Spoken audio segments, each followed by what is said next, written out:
আসসালামু আলাইকুম নমস্কাৰ মই শাহিদ আপুনি চাই আছে এটা ইউনিক অসমীয়া আজিৰ এই ভিডিঅ'ত মই আপোনালোকৰ সৈতে আলোচনা কৰিম নগাঁৱত অৱস্থিত কলেজ অফ এডুকেশ্যনৰ বিএড এডমিশ্যন সম্বন্ধে 2025-26 বৰ্ষৰ যি বিএড এডমিশ্যন সেই বিএড এডমিশ্যন যিসকলে কলেজ অফ এডুকেশ্যন নগাঁৱত ল'ম বুলি ভাবিছে তেওঁলোকৰ কাৰণে আজিৰ এই ভিডিঅ' বনাই আছো আজিৰ এই ভিডিঅ'ত আপোনালোকৰ সৈতে আলোচনা কৰিম যে আপোনালোকে কেনেকৈ এপ্লাই কৰিব এপ্লাই কেতিয়া আৰম্ভ হ'ব এপ্লাই কৰাৰ লাষ্ট ডেট কেতিয়া মেৰিট লিষ্ট প্ৰকাশ পাব কেতিয়া এডমিশ্যন হ'ব এডমিশ্যন ফিজ কিমান এই গোটেই ইনফৰমেশ্যনবিলাক আজিৰ এই ভিডিঅ'ৰ জৰিয়তে আপোনালোকে পাই থাকিব গতিকে ভিডিঅ'ৰ মাজলৈ সবিশেষ আগবাঢ়ি যোৱাৰ আগতে মই আপোনালোকক অনুৰোধ যাম যদি আপোনালোকে এতিয়ালৈকে মোৰ চেনেলটো ছাবস্ক্ৰাইব কৰা নাই তেতিয়াহ'লে এতিয়াই মোৰ চেনেলটো ছাবস্ক্ৰাইব কৰি বেল আইকনটো প্ৰেছ কৰি দিয়া যাতে মই আগলৈ এনেকুৱা ধৰণৰ ভিডিঅ' আপলোড কৰাৰ লগে লগে নটিফিকেশ্যন পাই যায় আৰু সৰ্বপ্ৰথমে মোৰ চেনেলৰ ভিডিঅ'বিলাক চাব পাৰে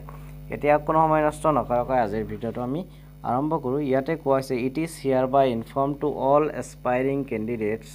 of 2-year BEd 4th semester program that the admission process for session 2025-26 is going on at College of Education Nagaon যিসকল কেণ্ডিডেটে 2025-26 বৰ্ষত বিএড এডমিশ্যন ল'ম বুলি ভাবিছিল তেওঁলোকৰ যি ফৰ্মসমূহ তলত দিয়া ডেট অনুপাতে ফৰ্মসমূহ দিয়া আৰু লোৱা হ'ব ইয়াতে কোৱা হৈছে closing of issue and submission of application form issue কৰাৰ লাষ্ট ডেট লগতে এপ্লিকেশ্যন ফৰ্ম ছাবমিট কৰাৰ লাষ্ট ডেট হ'ল 9 আগষ্ট 9 আগষ্টৰ ভিতৰত আপোনালোকে ফৰ্মসমূহ কালেক্ট কৰি জমা দিব লাগিব তাৰপিছত কোৱা হৈছে যে মেৰিট লিষ্ট কেতিয়া প্ৰকাশ পাব মেৰিট লিষ্ট প্ৰকাশ পাব 12 আগষ্ট তাৰিখে আগষ্টৰ 12 তাৰিখে মেৰিট লিষ্ট প্ৰকাশ পাব তাৰপিছত ইয়াতে দিয়া হৈছে যে যি মেৰিট লিষ্টৰ পৰা এডমিশ্যন এই মেৰিট লিষ্টৰ পৰা এডমিশ্যন হ'ব 14 আগষ্ট তাৰিখে ইয়াতে লিখিছে date of admission from merit list followed by ৱেটিং লিষ্ট আৰু মেৰিট লিষ্ট 12 তাৰিখে যেহেতু ওলাব সেইদিনাই ৱেটিং লিষ্ট ওলাই যাব আৰু মেৰিট লিষ্ট ৱেটিং লিষ্টৰ পৰা যি এডমিশ্যন হ'ব অন দ্য স্পট এদিনাই হ'ব এইটো 14 আগষ্ট তাৰিখে মেৰিট লিষ্টৰ হ'ব তাৰপিছত ৱেটিং লিষ্টৰ পৰা ল'ব কি ডকুমেণ্টছ জমা দিব লাগিব এতিয়া চাই লওক জিউ বিএড চিইটিৰ যি এডমিট কাৰ্ড সেই এডমিট কাৰ্ড আপোনালোকে দিব লাগিব লগতে মেট্ৰিকৰ পৰা onwards higher secondary BA BSc BCom বা এমএ এমএছচি এমকম লৈকে যিমান পঢ়িছে তাৰে মাৰ্কশ্বিট আৰু চাৰ্টিফিকেটবিলাক দিব লাগিব কাষ্ট চাৰ্টিফিকেট যদি ৰিজাৰ্ভেশ্যন কৰাত এপ্লাই কৰি দিব লাগিব অ'বিচি এমঅ'বিচি হ'লে এনচিএল মাষ্ট লাগিবই ইডব্লিউএছ হ'লে ইডব্লিউএছ দিব লাগিব পিডব্লিউডি কেণ্ডিডেট হ'লে PWD certificate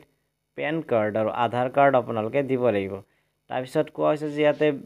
first semester second semester মিলাই পেলাই যি ফাৰ্ষ্ট ইয়াৰ হয় সেই ফাৰ্ষ্ট ইয়াৰৰ যি এডমিশ্যন ফিজ সেয়া হ'ল 1 লাখ টকা 1 lakh only which has to be deposited in Central Bank of India New Market Nagaon branch of the day of এডমিশ্যনৰ দিনাই আপোনালোকে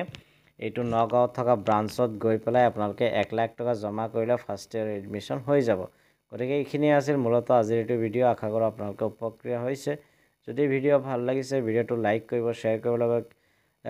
মোৰ চেনেলটো ছাবস্ক্ৰাইব কৰি দিব নাইবা কিবা ক'বলগীয়া সুধিবলগীয়া থাকিলে আপোনালোকে কমেণ্ট যোগে নাইবা কমেণ্ট যোগে জনাব পাৰে মই তাতে আপোনালোকে ৰিপ্লাই দিবলৈ চেষ্টা কৰিম গতিকে আজিৰ ভিডিঅ'টো ইমানেই ভিডিঅ'টো শেষলৈ চোৱাৰ বাবে আপোনালোকক বহুত বহুত ধন্যবাদ জয় অসম জয় হিন্দ